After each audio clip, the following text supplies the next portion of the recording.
नमो सिद्धाणं नमो आयर्याणं नमो वज्रायाणं नमो लोये सब्बिसाहुणं।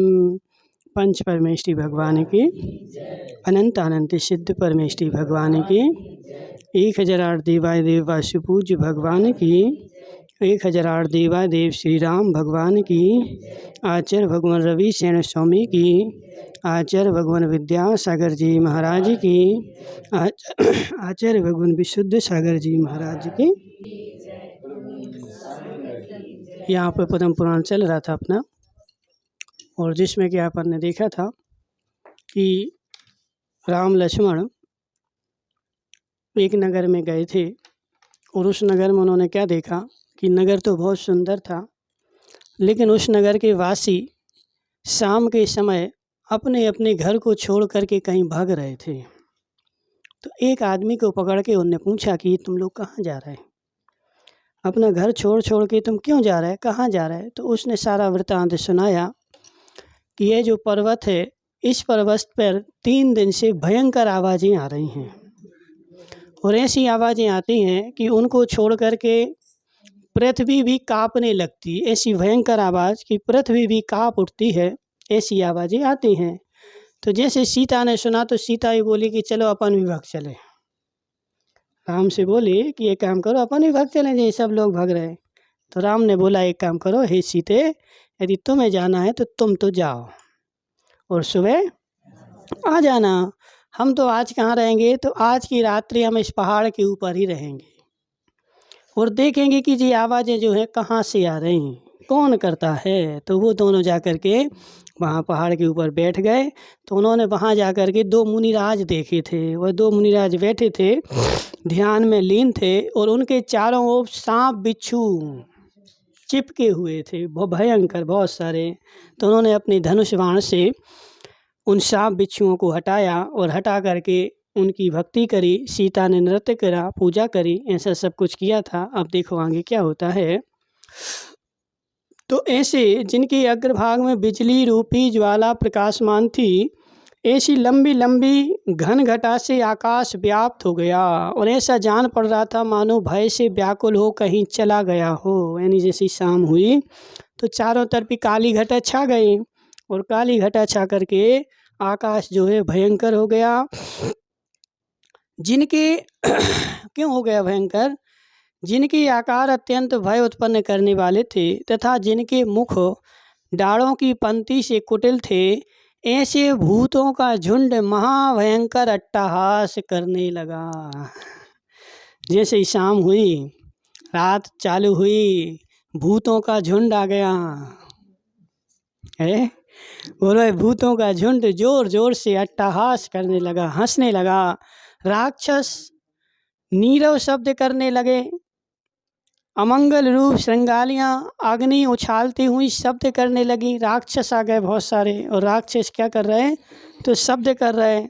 और कौन आ गया, तो श्रृंगालियाँ आ गई जो अग्नि उछाल उछाल करके शब्द कर रही थी। सैकड़ों कलेवर भयंकर नृत्य करने लगे। मरे हुए कलेवर क्या कर रहे हैं, नाच रहे हैं। राम लक्ष्मण दोनों खड़े हैं, मुनिराज दोनों अपने ध्यान में लीन हैं, सीता भी वहीं खड़ी हुई है, और ऐसे खड़े खड़े बहुत सारे मरे हुए जीवों के कलेवर क्या कर रहे हैं, नृत्य कर रहे हैं। अब देखो शांति भाई, तुम्हारे सामने ऐसी अवस्था हो जाए तो क्या करोगी? कभी शमशान घाट पे गई और वहाँ कलेवर नचने लगे क्या होगा बता? तो बोले महाराज भक्त गैल नहीं मिले, समझ रहे ना, वहीं जा कर के बेहोश हो जाओ। तो यहाँ पे क्या हो रहा है कि सैकड़ों कलेवर, एक दो नहीं, सैकड़ों कलेवर नृत्य करने लगे। मेघ दुर्गंधित खून की बड़ी बड़ी बूंदों से सहित मस्तक, वक्षस्थल, भुजा, जंघा आदि अवयवों को बरसाने लगे। आकाश से खून की वर्षा होने लगी। समझ रहे ना, आकाश से कौन बरस रहा है, खून बरस रहा है। बड़ी बड़ी मोटी बूंदें खून की बरस रही हैं। हाथ में तलवार लिए थे, जिनका वक्षस्थल अत्यंत क्रूर था। हृदय जिनका हिल रहा था, ओंठ जिनके लंबे थे जो नगन थी, और जिनकी हड्डियों का समूह प्रत्यक्ष दिखाई दे रहा था, जिनकी फूटी आँखें मांसखंड के समान थीं, और जिसने अपने गले में नरमुंड का सेहरा पहन रखा था, और जिसकी जीभ ऊपर की ओर उठकर ललाट का स्पर्श कर रही थी, जो मांस और रुधिर की वर्षा कर रही थी। ऐसी बहुत सारी डाकनियाँ दिखाई देने लगीं। बहुत सारी क्या हो गई? डाकनियाँ हो गई। गले में नरमुंडों की माला पहने हैं और फिर नाच रही, जैसे वो आती ना टीवी में आती हैं, नरमुंडों की माला पहन करके और ज़ोर ज़ोर से नाच रही। बाजार में चाहिए जाना पड़ता, मांस के बाजार में जाओगे तो मांस की दुकानें मिलेंगी, सब्जी की दुकान में जाओगे तो सब्जी की मिलेंगी। तो जैसे बाजार में, अब बोले अब तो नहीं सुनाई देती, तुम घर में सुनती हो तो घर में थोड़ी कोई सुनाने आए। यदि ऐसी वस्तुएं यदि तुम्हें सुननी है तो फिर ऐसे लोगों की संगति करनी पड़ेगी, ऐसे जगह पे जाना पड़ेगा, घर में नहीं सुनाई देंगे। समझ रहे? तो सैकड़ों डाकनियाँ साकनियाँ जो है नरमुंडों की माला पहने नाच रही हैं। ठीक है। जिनके मुख सिंह और व्याघ्र के समान थे, जिनके नेत्र तपे हुए लोह चक्र के समान थे, और जिनके हाथ में शूल विद्यमान थे जो ओंठ को डस रहे थे, जिनके ललाट भौहों से कुटिल थे, और जिनकी आवाज़ अत्यंत कठोर थी, जो नृत्य कर रहे थे, ऐसे राक्षसों से भरा हुआ वहाँ का भूतल शोभ को प्राप्त हो गया और पर्वत की चट्टानें हिल उठी। राक्षस भर गए भूत पिशाच डाकनी साकनी सब भर गई, राक्षस भर गए। ऐसे में दोनों मुनिराज अपने ध्यान में लीन हैं। अब ऐसा ध्यान कर पाओगे तब जाके केवल ज्ञान होगा। समझ रहे ना? हाँ, पूरा गांव भाग गया, लेकिन वह मुनिराज 3 दिन से वहीं बैठे हैं, नहीं भाग रहे। ऐसा घोर उपद्रव उनके ऊपर हो रहा है। यानी क्या बोल रहे हैं यहाँ पे कि पर्वत की जो चट्टानें हैं वो चट्टानें भी हिल उठी। यह सब हो रहा था, परंतु उन महामुनियों को इस व्यर्थ की चेष्टा का कुछ भी भान नहीं था। यानी वो अपनी आत्मा में लीन थे। कुछ बाहर हो रहा है, होने दो, हमें कोई मतलब नहीं, आँख भी खोल के नहीं देख रहे हैं। सांप बिच्छू शरीर पर चढ़े हुए हैं लेकिन कोई भान नहीं है। बाहर आवाज़ें आ रही हैं, उसकी ओर कोई दृष्टि नहीं है। अपनी ध्यान उपयोग में, ध्यान में लीन है। परंतु उन महामुनियों को इस व्यर्थ की चेष्टा का कुछ भी भान नहीं था। उस समय उनका ज्ञानोपयोग अंतरंग में शुक्ल ध्यानमय हो रहा था। वही समय के लिए नहीं होता, लेकिन वर्तमान योग की भाषा ऐसी होती है, कहा जाता है। ठीक है, शुक्ल ध्यान में हो रहा था, मतलब अपने अंतरात्मा में लीन हो रहे थे वो। ठीक है। उन महामुनियों का ज्ञान कर्मों का क्षय करने के लिए शुक्ल ध्यान से तन्मय हो रहा था। अब वह क्या कर रहे हैं? कर्मों का क्षय कर रहे हैं, तो अब शुक्ल ध्यान मारेंगे। तो ऐसी अवस्था में सोच लो रोशन भाई, ऐसे भयंकर भयंकर कष्ट आएंगे, और ऐसे भयंकर कष्टों में जब बैठे रहोगे तब जा कर के केवल ज्ञान। कर्मों का क्षय होता है, ऐसे थोड़ी कर्मों का क्षय होता है। गर्मी लगी तो चलो एसी पे, ठंड लगी तो चलो ताप में बैठ जाओ, भूख लगी तो रोटी खा लो। भयंकर भयंकर वेदनाएं जब आदमी सहता है, जीव सहन करता है, तब जाकर के उसको कर्मों का क्षय होता है। समझ रहे? ऐसे घर में बैठे कर्मों का क्षय नहीं, वो तो मायाचारी है। समझ रहे? तो ऐसी विकट परिस्थिति है कि चूंकि वो शमशान में नहीं बैठे, वो कहाँ बैठे? पर्वत के शिखर पर बैठे, लेकिन उसके बाद भी उनको इतने सारे उपद्रव, भूत प्रेत सास डाकनी शाकनी सब आकर के उपद्रव कर रहे, लेकिन अपन बैठे होते तो चलो घर भाग चलो। क्या करते बताओ? चलो घर भाग चलो, अबे तो ये बहुत कष्ट है, क्या करें? तो घर चलो। नहीं, लेकिन वह मुनिराज सारे कष्ट सह रहे हैं, और सारे कष्ट सह करके भी उन सारे कष्टों से निर्लेप हैं। कोई लेप नहीं उनके पास, निर्लेप होकर के, और फिर भी ध्यान में बैठे हुए हैं। और ध्यान में बैठे बैठे अब वो क्या कर रहे हैं कि शुक्ल ध्यान को मारने की तैयारी कर रहे हैं। अच्छे अच्छे पुरुषों को भय उत्पन्न करने वाला ऐसा वृत्तांत देख सीता नृत्य छोड़कर कांपती हुई पति से लिपट गई। अब ऐसी दृश्य देख करके किसका हृदय नहीं कांपे? तो सीता तो थी ना। सीता चूंकि महापुरुष नहीं है, राम लक्ष्मण तो महापुरुष हैं, उनने सब देखा है, जाना है, सब जानते हैं, दमदार हैं, तो उनका हृदय तो नहीं कांपा। लेकिन सीता का हृदय कांप करके वह राम से लिपट गई, भयभीत हो गई। तब राम ने कहा कि हे देवी, हे शुभे, भयभीत मत हो, सब प्रकार का भय दूर करने वाले मुनियों के चरणों का आश्रय ले, यहाँ बैठ जा। क्या बोला बताओ? सब प्रकार के संसार के भयों का निवारण करने वाले इन मुनिराज के चरणों का आश्रय ले और मुनिराज के चरणों में बैठ जा। यहाँ तू बैठेगा, कोई तेरा कुछ कर सकता नहीं है, लेकिन श्रद्धा तो। और ऐसी परिस्थिति में मीराबाई वही मुनिराज का सहारा ले पाएगा जिसकी श्रद्धा अकाट होगी। और वास्तव में देखो, मुनिराज के चरणों का सहारा लेगा, तेरा कुछ होने वाला नहीं है।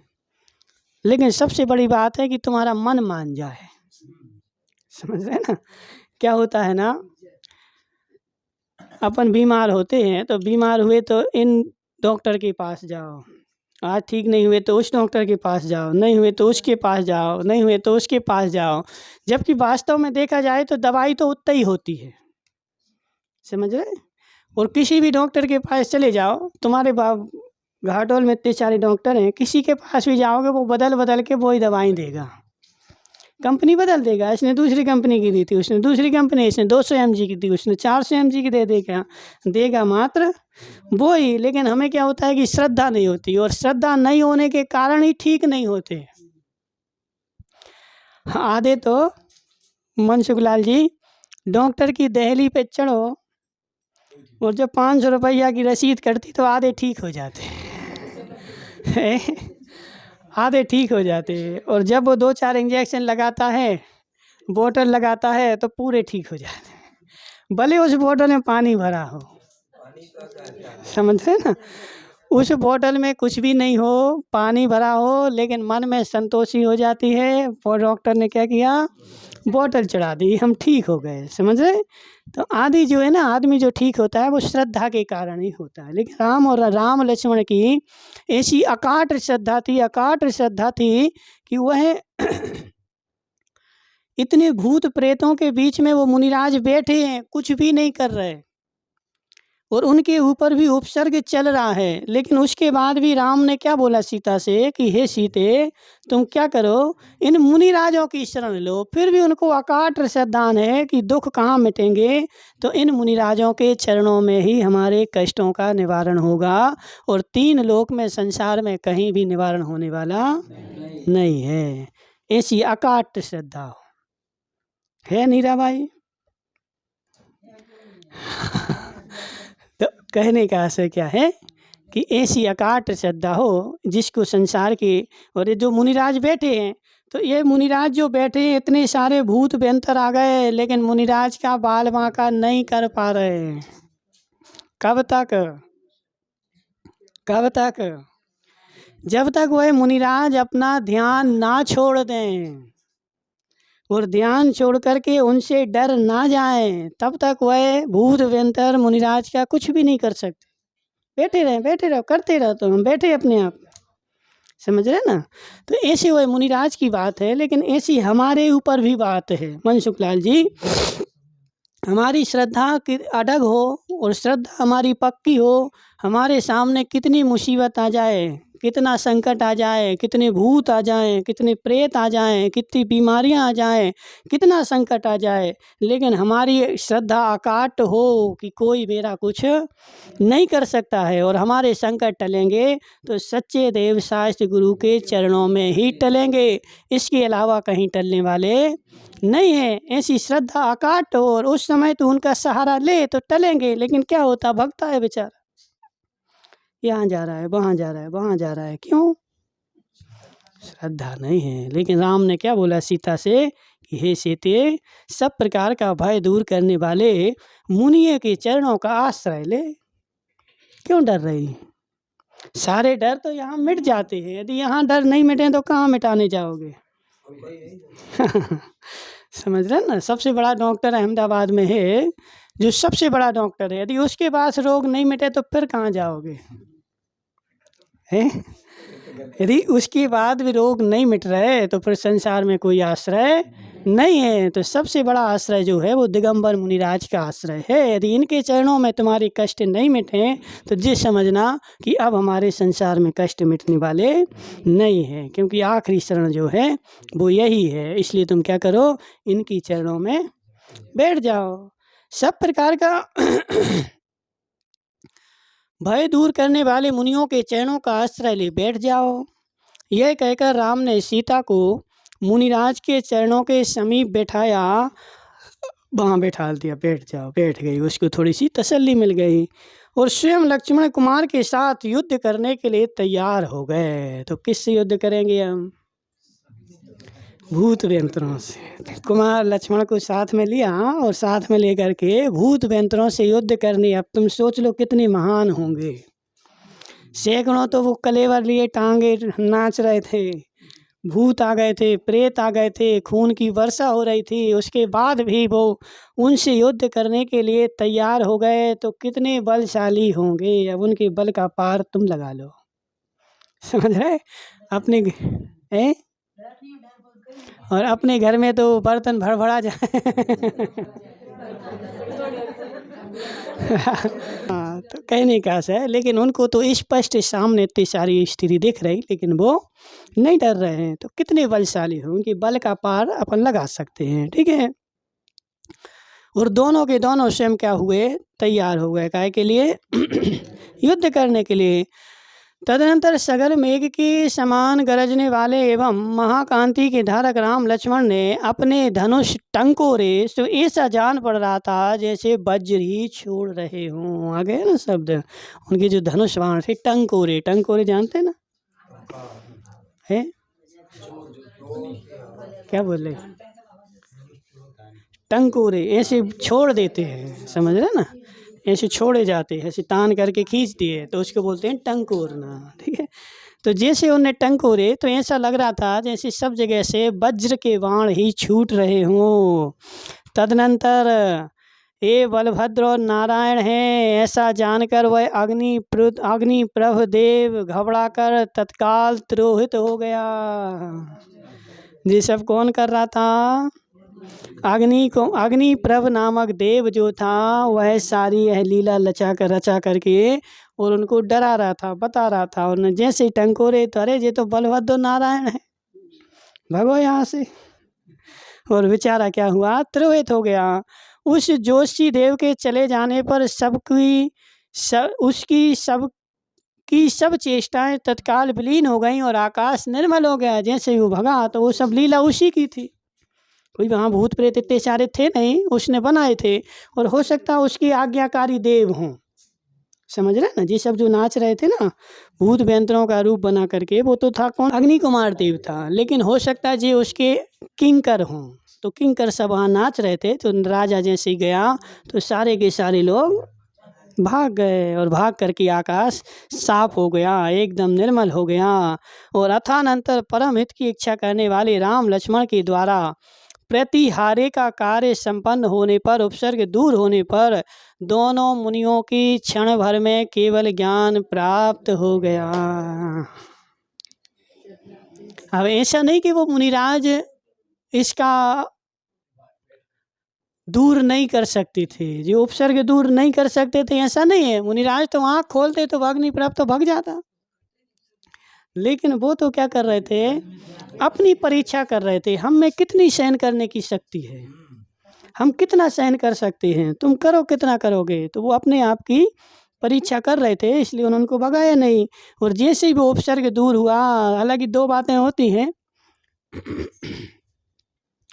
यहाँ आदमी का मरना और वहाँ सांप का काटना। यहाँ इसकी आयु पूरी होना और वहाँ सांप को काटने का भाव आना। मनसुख लाल जी अपन ऐसा बोलते हैं कि सांप ने काट खाया तो मर गया, सांप ने काट खाया तो मर गया। लेकिन इसमें भी दो कार्य होते हैं। जैसे तुम्हारी आयु पूरी होने वाली थी, तो तुम्हारी पूरी आयु का निमित्त पाकर के सांप को तुम्हें काटने के भाव उत्पन्न हुए, तो तुम्हारी आयु का पूरी होना और सांप का काटना दोनों बातें एक साथ होती हैं, और एक साथ होती हैं तो आदमी मर जाता है। लेकिन अपनी आयु को कोई देखता नहीं है। किसको देखते हैं? तो सांप को देखते हैं। देखो सांप ने काट खाया, समझ रहे ना। लेकिन कारण दोनों ही हैं। एक कारण हो ऐसा नहीं है, कारण दोनों हैं। तो यहाँ भी क्या हुआ कि राम लक्ष्मण के द्वारा उपसर्ग का दूर किया जाना, तो वो अब तक उपसर्ग सह रहे थे। वे क्यों सह रहे थे? क्योंकि उनके कर्म बाकी थे। तो मुनिराज के कर्म पूरे होना और उपसर्ग का टलना, और बाहर में उपसर्ग टलने के निमित्त का मिलना, ये सारे निमित्त एक साथ हुए और उपसर्ग दूर हुआ, और उन मुनिराज को केवल ज्ञान उत्पन्न हो गया। और 500 धनुष ऊपर जा कर के उनकी गंध कुटियाँ लग गईं। दोनों मुनिराज अरहंत बन गए और उनकी गंध कुटी लग गई। तो वास्तव में देखा जाए तो आगम में ऐसा ही उदाहरण मिलता है। जब तक उपसर्ग हो रहा है तब तक आज तक किसी भी मुनि को केवल ज्ञान नहीं होगा। लेकिन जब उपसर्ग टल गया तब केवल ज्ञान हुआ। क्यों? तो इससे अपन को साफ होता है कि जो बाहर में उपसर्ग हो रहा है वो अंतरंग कर्म के निमित्त से हो रहा है। तो बाहर का निमित्त हटा, अंतरंग के कर्म हटे, और अंतरंग कर्म हटे तो केवल ज्ञान हो गया। तो जब तुम्हारा उपसर्ग टलेगा, उपसर्ग टलने के बाद ही केवल ज्ञान होता है, ऐसा नियम है। उपसर्ग काल में नहीं होता है। ठीक है, ध्यान समझ रहे ना। तदनंतर नाना प्रकार के वाहनों पर बैठे हर्ष से भरे और तप के फल की प्रशंसा करते हुए चारों निकाय के देव वहाँ आ पहुँचे। चारों निकाय के देव वहाँ आ गए। जैसे केवल ज्ञान हुआ, अभी जब उपसर्ग सह रहे थे तब कोई नहीं आ रहा था। जैसे ही उपसर्ग हो गया तो सब आ गए। तो तुम्हारे यहाँ भी जीवन होता है, रात भर बना रहे थे तो कोई नहीं आ रहा था, सुबह बन के तैयार हो गया तो सब जीने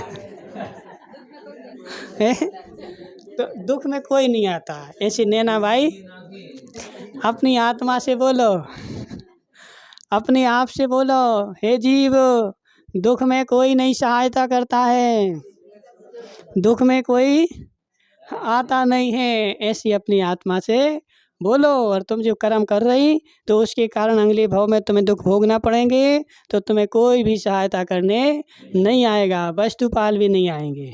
तैयार हो जाओ। तो यहाँ पे चतुर निकाय के देव आ गए। वहाँ विधि पूर्वक प्रणाम कर केवल ज्ञान की पूजा कर सब देव लोग यथा योग स्थान पर बैठ गए। उस समय केवल ज्ञान की उत्पत्ति से खिंचे हुए देवों का समागम होने से रात दिन का रूप भेद समाप्त हो गया। यानी समवसरण में क्या होता है? रात दिन नहीं होते। क्यों नहीं होते? समवसरण में मणियाँ होती हैं, समझ रहे ना। बहुत सारी मणियाँ होती हैं। उन मणियों के प्रभाव से वहाँ पे रात दिन का पता ही नहीं चलता। सूर्य कब आया, सूर्य कब चला गया, ऐसा कोई अंतर नहीं पड़ता। समझ रहे ना। जैसे भोग भूमि है तो भोग भूमि में रात दिन नहीं होती। क्यों नहीं होती? क्योंकि वहाँ ऐसी मणियाँ हैं कि उन मणियों का तेज सूर्य से भी ज़्यादा रहता है। समझ रहे? तेज चमकदार मणियाँ हैं कि सूर्य का तेज भी उनके सामने फीका पड़ जाता है। तो सूर्य जैसे अपनी लाइट जल रही, अब दिन भर जलती रहे तो अपन को पता चले क्या? क्यों नहीं चले? सूर्य निकला हुआ है, जब सूर्य जाएगा तब पता चले ना। तो वहाँ 24 घंटे सूर्य रहता है और मणियों के तेज के कारण उनको पता नहीं चलता। समवसरण में याद रखना हमेशा, ठीक है, भूल नहीं जाना। भूमि गोचरी मनुष्य तथा विद्यारूपी महाबल को धारण करने वाले विद्याधर सभी लोग केवलियों की पूजा कर यथायोग स्थान पर बैठ गए। समवसरण में विद्याधर भी आए थे और विद्याधरों ने भी क्या किया? भगवान की पूजा करी और पूजा करके अपने स्थान पर बैठ गए। अब विद्याधर कौन से कोठे में बैठेंगे? बोलो महेश सेठ। देवों के है तारा भाई, मनुष्यों के में बैठेंगे। देव थोड़ी है कि देवों के कोठे डाल दे। समझ रहे? तो ऐसे प्रसन्न चित्त के धारक राम लक्ष्मण भी सीता के साथ शीघ्र ही केवलियों की पूजा करे था एक स्थान पर बैठ गए। राम लक्ष्मण सीता भी गए, उनकी केवली की पूजा करी और अपने स्थान पर बैठ गए। अथानंतर तत्क्षण उत्पन्न हुए परमोत्तम सिंहासनों पर विराजमान केवल ज्ञानी महामुनियों को नमस्कार कर राम ने हाथ जोड़कर इस प्रकार पूछा। अब राम बैठे थे तो कुछ पूछे तो सही, महाराज बैठे तो हाथ जोड़ के पूछा, हे भगवान,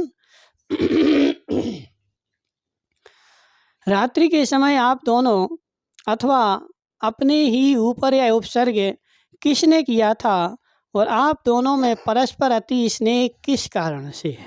दो बातें पूछी कि रात्रि में उपसर्ग जो हुआ वो किसने किया था और आप दोनों जो हो उनमें इतना स्नेह क्यों है। देखो, बिना कारण के कार्य नहीं होता। एक घर में दो भाई रहते हैं तो वो दो भाई लड़ रहे हैं, क्यों लड़ रहे हैं? क्योंकि ये दोनों यहाँ उत्पन्न तो हुए हैं लेकिन पूर्व भाव के बैरी हैं, समझ रहे? और पूर्व भाव का जो बैर बचा हुआ था उस बैर को चुकाने के लिए आए। तो इस भाव में भी क्या करेंगे, अपन चुकाएंगे, लड़ेंगे। एक घर में एक दीवार उठ जाएगी, एक तरफी वो रहेगा, एक तरफी वो रहेगा और दोनों भाई लड़ेंगे और एक साथ रह करके लड़ रहे। जी पूर्व भाव में भी लड़े थे और लड़ लड़ करके मर गए थे लेकिन वह चुका नहीं पाए थे, इसलिए वो बाकी था ना। तो यहाँ पे एक साथ फिर जन्मे हैं कि अब हम फिर लड़ेंगे, समझ रहे? तो भाव भाव तक वो दोनों भाई लड़ेंगे और दो भाइयों में गाढ़ प्रेम है, गाढ़ प्रीति है। तो ये भी पूर्व भाव के अति स्नेही जीव हैं, उनको पूर्व भाव में अति स्नेह था और अति स्नेह के कारण वो साथ में रहे थे और मर गए थे, लेकिन मरण समय भी स्नेह था। तो उस स्नेह के वशीभूत आज यहाँ पर दोनों साथ में जन्मे हैं और सारे जीवन भर क्या करेंगे, तो साथ में रहेंगे। ये पूर्व भाव का अति स्नेह है, ठीक है। तुम्हारा स्नेह आपस में किस कारण से है? मुनिराज से ऐसा प्रश्न किया। यद्यपि दोनों महामुनि त्रिकाल विषयक समस्त पदार्थों को एक साथ जानते थे तो भी साम्य परिणति को प्राप्त हुए दोनों महामुनि दिव्य ध्वनि में क्रम से बोले। दोनों मुनि दिव्य ध्वनि में क्रम से बोले, एक साथ नहीं बोले। उन्होंने कहा, हे पद्मिनी, हम लोग पद्मिनी नामक नगरी में राजा विजय पर्वत एक राजा रहता था। एक पद्मिनी नाम की नगरी थी, एक पद्मिनी नाम की नगरी थी, उसका राजा कौन था? विजय पर्वत। गुण रूपी धान्य की उत्पत्ति के लिए उत्तम क्षेत्र के समान उसकी धारणी स्त्री का नाम था। क्या? धारणी उसकी स्त्री का नाम था। एक विजय पर्वत राजा था, उसकी स्त्री का नाम था धारणी। राजा विजय पर्वत के एक अमृतस्वर नामक दूत था। दूत का क्या नाम था? अमृतस्वर, याद रखना, ठीक है। जो शास्त्र ज्ञान में निपुण था, राज्य कर्तव्य में कुशल था, लोक व्यवहार का ज्ञाता था, गुणों में स्नेह रखने वाला था। उसकी उपयोगा नाम की स्त्री भी थी। अमृतस्वर की स्त्री थी, उसका नाम था क्या? उपयोगा। और उसके उदर से उत्पन्न हुए उदित और मुदित नाम के दो पुत्र थे। उपयोगा का दो पुत्र थे, क्या नाम था? एक का उदित, एक का मुदित, ठीक है। तो उदित और मुदित नामक दो पुत्र थे। ये दोनों ही पुत्र व्यवहार में अत्यंत कुशल थे, यानी लोग व्यवहार अच्छे से जानते थे और अच्छे थे। किसी समय राजा ने अमृतस्वर को दूत संबंधी कार्य से बाहर भेज दिया। अमृतस्वर जो था वो बाहर भेज दिया। तो स्वामी के कार्य में अत्यंत अनुरक्त बुद्धि को धारण करने वाला अमृतस्वर प्रवास के लिए बाहर चला गया। उसके साथ उसी के भोजन से जीवित रहने वाला वसुभूति नामक एक मित्र भी गया था। उसके साथ में एक मित्र गया था। वसुभूति अत्यंत दुष्ट चित्त का था एवं अमृतस्वर की स्त्री में आसक्त था। वह सोते हुए भी अमृतस्वर को तलवार से मारकर नगरी में वापस लौट आया। उस साथ में गया था, उसकी स्त्री में आसक्त था, तो उसने क्या किया? सोते हुए अमृतस्वर को तलवार से मार डाला और वह लौट करके वापस आ गया। आकर उसने लोगों को बताया कि अमृतस्वर ने मुझे लौटा दिया है। अमृतस्वर की स्त्री उपभोगा ने वसुभूति से कहा कि हमारे दोनों पुत्रों को भी मार डालो। देखो, संसार में ऐसा भी होता है। माता बोल रही अपने पुत्रों को मार डालो, ठीक है। तो जिससे फिर हम दोनों निश्चिंतता से रह सकेंगे, ताकि हमें कोई फिर डर नहीं रहे। सास का यह कहना उसकी बहू ने जान लिया, जो उदित और मुदित था ना, उसकी भी शादी हो गई थी, तो उसकी जो बहुएं थी, तो सास ने जब कहा कि तुम उदित और मुदित को मार डालो, तो बहू ने कान लगा करके सुन लिया। इसलिए उसने सारा का सारा वृतांत उदित को बता दिया कि आज जो है तुम्हारी अम्मा ने ऐसा ऐसा कहा है और आज तुम्हें वो मारने के लिए आएगा, तुम सतर्क रहना। यथार्थ में वह बहू सास का बशुभूति के साथ संगम है ऐसा पहले से जानती थी, यानी सारा वृत्तांत जो था उस बहू को पहले से पता था, इसलिए वो सुन रही थी कि क्या चर्चा चल रही। बशुभूति की खास स्त्री उसकी इस रति क्रिया से सदा ईर्ष्या रखती थी तथा उसका चित्त अत्यंत व्याकुल रहता था, इसलिए उसने यह समाचार उदित की स्त्री से कहा था। उदित को भी पहले से कुछ कुछ संदेह था, अब पहले से कुछ कुछ थोड़ा बहुत तो हो ही जाता। क्यों हो जाता? क्योंकि पाप जो है ज़्यादा दिन तक नहीं छिपता, कहीं ना कहीं कभी ना कभी प्रकट हो ही जाता है, और शंका तो लोगों को पहले से ही हो जाती है, समझ रहे। तो उसको भी पहले से संदेह था, और मुदित को भी इस बात का पहले से जानता था। उदित मुदित दोनों जानते थे कि ऐसा ऐसा है। फिर वशुभूति के पास तलवार देखने से सब बात स्पष्ट हो गई, और जब वो तलवार लेकर के आ रहा था तो सब पता चल गया। तदनंतर क्रोध से युक्त होकर उदित ने उसे ही मार डाला। उदित ने जैसे ही वो वशुभूति उसके पास आया तलवार लेकर के, तो उदित ने उसको ही मार डाला, जिससे क्रूर कर्म में तत्पर रहने वाला वह कुब्राह्मण मिलेच्छ पर्याय को प्राप्त हो गया। तो यहाँ से मर करके वो कहाँ गया? मिलेच्छ में चला गया। अथानंतर किसी समय मुनि संघ के स्वामी मतिवर्धन नामक महातपस्वी आचार्य पृथ्वी पर विहार करते हुए पद्मिनी नगरी में आए। वो वशुभूति तो मर गया, इस नगरी में कौन आया? तो पृथ्वी पर विहार करते हुए कौन से मुनिराज? मतिवर्धन नामक महातपस्वी मुनिराज उस पर आए। कहाँ पर? पद्मिनी नगरी में। उसी समय धर्म ध्यान में तत्पर रहने वाली अतिशय श्रेष्ठ एवं आरिकाओं के संग की रक्षा करने वाली अनुद्रा नाम की गणनी भी विद्यमान थी। उनके साथ में आरिकाएँ भी थी। उन आरिकाओं की गणनी का नाम था क्या? अनुद्रा। तो वो भी साथ में थी। चतुर्विध संघ के सहित मतिवर्धन आचार्य वहाँ आकर उत्तम भूमि से युक्त बसंत तिलक नामक उद्यान में ठहर गए। पहले के समय जी भवन थोड़ी होते थे, तुम्हारे भवन में आ जाएं तो कहाँ ठहरते थे? उद्यान वगैरह में ठहर जाते थे, तो उद्यान में ठहर गए। तदनंतर उद्यान की रक्षा करने वाले किंकर अत्यंत व्यग्र हो राजा के पास पहुँचे और पृथ्वी पर हाथ रखकर इस प्रकार प्रश्न करने लगे कि हे नाथ, आगे तो बड़ी ऊंची ढालू चट्टान है और पीछे व्याघ्र है, बताइए हम किसकी शरण में जावें? यानी जी तो जो मुहावरा बोल रहा है, समझ रहे ना। तो राजपी तो क्या है? बड़ी भारी ऊंची ढलान है और एक तरफ भी व्याघ्र खड़ा है। अब ढलान पे ऐसे लुढ़कें तो अभी मर जाएं, और व्याघ्र के सामने जाएं तो अभी मर जाएं। तो अब राजा तुम बताओ कि हम करें क्या? तो राजा से उसने पूछा, भले आदमी भले आदमी हो, क्या क्या क्या कह रहे हो? इस प्रकार राजा के कहने पर किंकरों ने कहा कि हे नाथ, मुनियों का एक संघ उद्यान की भूमि में आकर ठहर गया है। यदि इस संघ को हम मना करते हैं तो निश्चिंत ही शाप को प्राप्त होते हैं, और यदि नहीं मना करते तो आपके क्रोध को उत्पन्न होते हैं। समझ रहे ना कि तुमने हमारी आज्ञा के बिना इन मुनिराजों को क्यों ठहरने दिया? हमने आज्ञा दी नहीं है, और यदि आज्ञा नहीं ठहरने देते हैं तो मुनिराज हमें शाप दे देंगे। तो शाप देंगे तो भी मरण हो जाएगा। इसलिए एक तरफी ढलान है और एक तरफी व्याघ्र खड़ा है। अब बता हम करें तो क्या करें? इस प्रकार हम लोगों का बड़ा संकट आ पड़ा है। हे राजन, आपके प्रसाद से हम लोगों ने वह उद्यान कल्प वृक्षों के उद्यान के समान बना रखा है, जिसमें साधारण पामर मनुष्यों का प्रवेश करना अशक्य है, जो तप के तेज से अत्यंत दुर्गम है। ऐसे निर्गंत मुनियों को देव भी रोकने में समर्थ नहीं है, फिर हमारे जैसे मनुष्यों की तो बात ही क्या है। हम तो रोकते ही रहे, महाराज नहीं जाओ नहीं जाओ, लेकिन वो तो चले गए। हमने तो मना किया कि उद्यान में नहीं जाओ, लेकिन महाराज तो उद्यान में जाके बैठ गए। अब हम तो ठीक है, उनको तो जो है देवता लोग भी नहीं रोक सकते। अब बताओ हम क्या करें।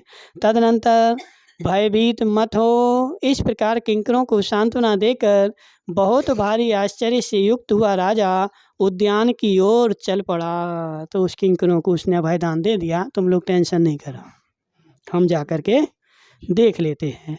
जो बहुत भारी संपदा से युक्त था, बंदी जन जिसकी स्तुति करते जाते थे, तथा जो अतिशय प्रतापी था, ऐसा राजा चलकर उद्यान भूमि में पहुंचा और वहां जाकर उसने महाभाग्यवान मुनियों के दर्शन किए। वे मुनि वन की धूलि से व्याप्त थे, मुक्ति के योग क्रियाओं में तत्पर थे, अत्यंत प्रशांत चित्त थे। उनमें से कितने ही मुनि दोनों भुजाओं को नीचे की ओर लटकाकर प्रतिमा के समान अवस्थित थे, तथा बेला तेला आदि कठिन उपवासों से शरीर को सुखा रहे थे। ऐसे मुनिराजों के चरणों में वह राजा पहुंच गया, और पहुंच करके अब क्या करेगा, तो वहाँ पे कुछ करेगा, उसको देखेंगे अपन कल। ठीक है, ओम नमः सिद्धेभ्याय।